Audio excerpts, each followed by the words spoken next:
আসসালামু আলাইকুম। কেমন আছেন সবাই? আশা করি সবাই অনেক অনেক ভালো আছেন।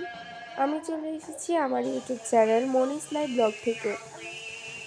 আজকে আপনাদের সাথে আরও একটি ভিডিও শেয়ার করতে চলে আসছি।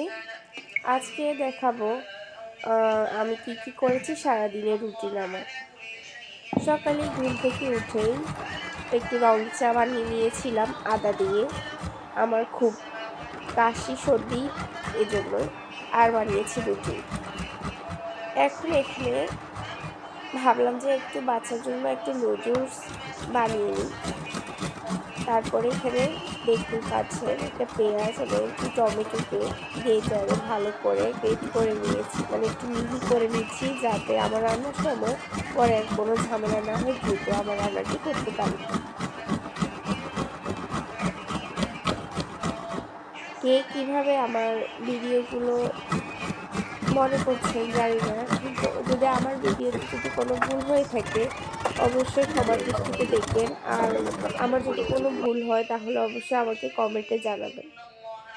এখানে আমি ধনেপাতা, গাজর কুচি, পেঁয়াজের মিহি করে নিয়েছি আর টমেটো নিয়েছি মিহি করে। এখন একটি নুডলসের প্যাকেট নিয়ে নিব।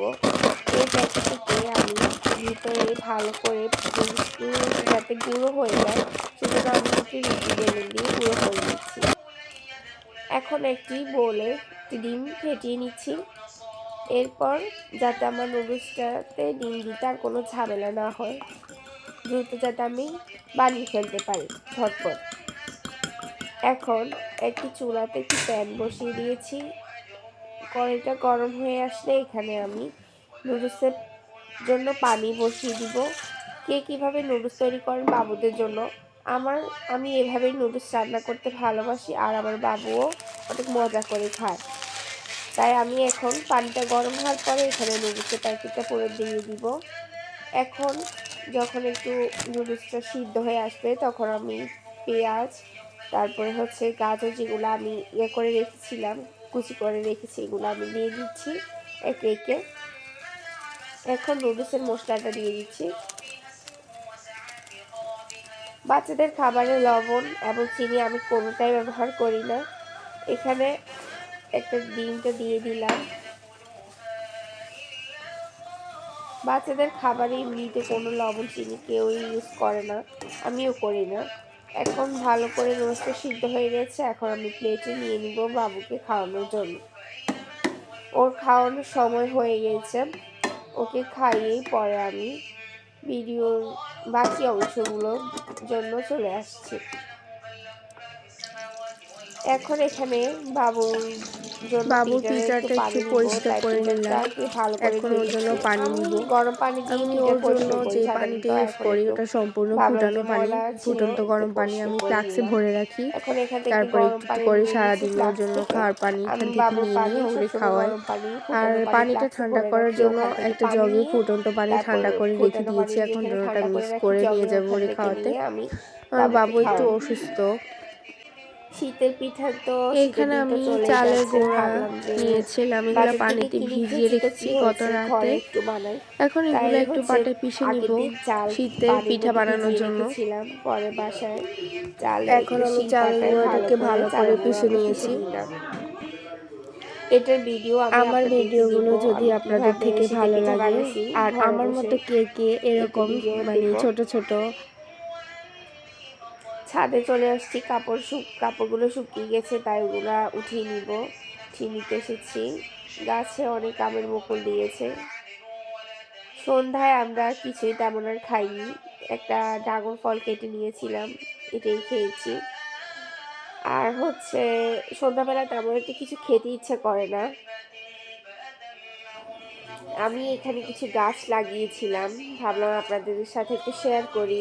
আসলে সবুজ জিনিস কে না পছন্দ করি, গাছপালা, সবুজ প্রাকৃতিক পরিবেশ।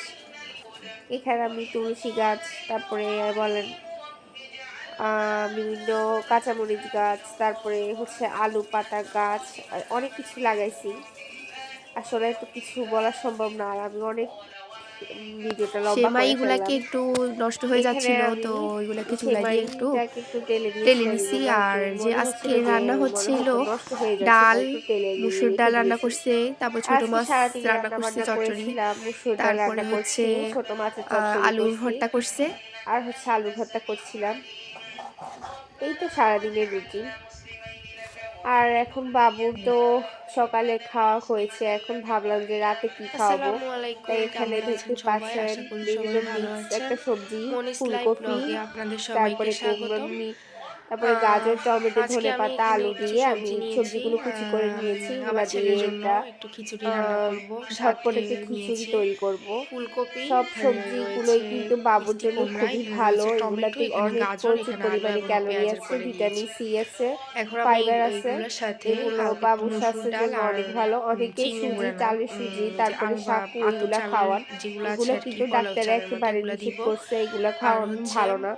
আপনারা 1 পিস চাইলে মাছ এরকম দিব, ঘরে দিয়ে বসে আমি থেকে শীতের খিচুড়িটা সিজন রান্না অনেক করব। এরকম তো আপনারা সবজিগুলো আমার সাথেই থাকুন, দেখতে থাকুন আমি কেটে কিভাবে রান্না করি। সুন্দরভাবে বাবুর হয়তো জন্য এই রান্নাটা আহ, অনেকেরই পরিচিত, কারণ খিচুড়ি রান্না সবাই করতে কম বেশি পারেন, বাচ্চাদের সাথে জন্য এই ডাল, ধরনের চাল। খিচুড়ি রান্না করে আর থাকে। যদি তারপরেও মাছ যারা দেন নতুন, তাও আমি তো আরো তাদের জন্য ভালো। এই ভিডিওটা আমি তেমন দিচ্ছি, একটা তাদের কিছু জন্য ইউজ হয়তো করি না, আমি উপকারী শুধু হবে একটু এই তেল, ভিডিওটা, লবণ, একটু আশা করি। হলুদ ইউজ করি।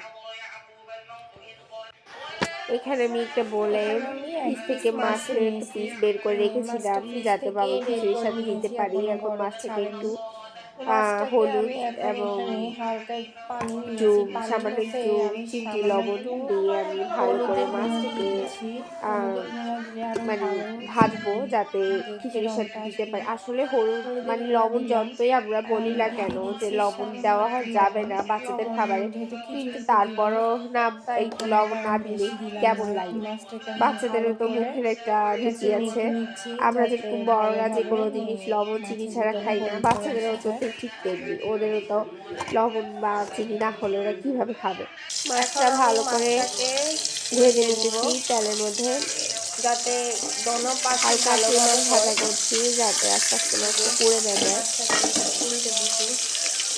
ও এই মাছটা তো সেদ্ধ, সারাদিন তো বেশি আপনাদের তো সাথে জাল দিব না, ঘরের টুকটাক হালকাভাবে কিছু আস্তে শেয়ার আস্তে করতে করছি, হবে, কার যাতে কেমন মাছটা লেগেছে পুড়ে না জানি যায়। না। কারণ মাছটা পুড়ে আসলে গেলে তো আমার বাচ্চারা থেকে এটা মনে খেতে হলো পারবে যে না।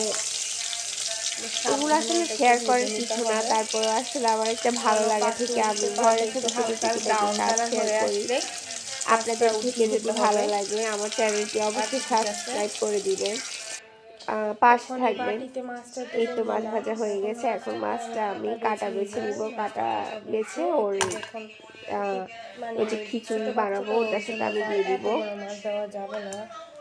আসলে পাশের চামড়াগুলো ফেলে মানুষের দিব। প্রত্যেকটা আর মাই চায় হচ্ছে তার সন্তানের জন্য ভালো করে মাছটাকে মানে কাটা কিছু বেছে একটা করুক। তারপর হচ্ছে আমি যখন আমার বাবুর খিচুড়ি জন্য এই রান্না করবো ছোটখাটো তখন ওর তার সাথে আমি যত্নে দিব, ঠিক আছে। করছি, এগুলাই আমার থেকে অনেক ভালো লাগে। এখানেই তো খিচুড়িটা আমি রান্না করতে বসাই দিয়েছি।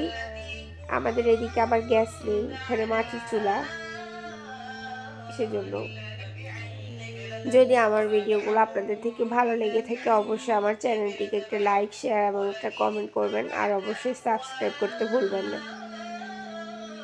তো সবাই ভালো থাকবেন, এই পর্যন্ত। আবারও দেখা হবে কোনো একটি নিত্য নতুন ব্লগে। আসসালামু আলাইকুম সবাইকে।